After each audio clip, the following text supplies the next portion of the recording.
Héros de la lutte pour l'indépendance, il a sombré dans l'autoritarisme transformant son pays en un État dictatorial. Voici le parcours de Robert Mugabe, le vieux lion de l'Afrique. Né en 1924 dans la colonie britannique de Rhodésie du Sud, Mugabe reçoit une éducation rigoureuse, obtenant des diplômes en Afrique du Sud et au Ghana. Très tôt, il rejoint les mouvements de lutte contre la colonisation britannique. En 1963, il milite pour l'indépendance de la Rhodésie du Sud, alors sous le contrôle de la minorité blanche. Arrêté l'année suivante, il passe plus de 10 ans en prison, période durant laquelle il affine ses idées et développe une haine envers les Blancs. En 1981, la Rhodésie devient indépendante sous le nom de Zimbabwe. Mugabe, acclamé pour son rôle dans cette victoire, devient Premier ministre du pays.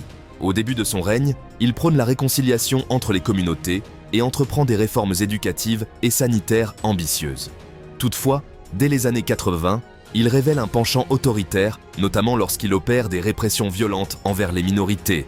En 1987, il supprime le poste de Premier ministre et se proclame président, cumulant les pleins pouvoirs. À partir des années 2000, son régime s'enfonce dans l'autoritarisme et provoque des désastres économiques. Il confisque les terres des fermiers blancs au profit de ses partisans, entraînant l'effondrement de l'agriculture et une famine généralisée. Corrompu et avide de richesses, il organise de grands rassemblements à sa gloire, célèbre son anniversaire en grande pompe et se fait ériger des palais somptueux, pendant que son pays s'enfonce dans la crise financière et la précarité.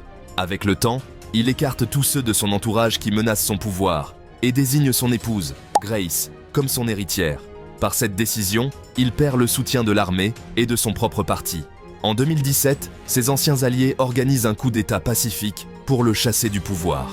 Âgé de 93 ans, Mugabe est contraint de démissionner, mettant fin à un règne de 37 ans. Il meurt 2 ans plus tard, en 2019, à l'âge de 95 ans.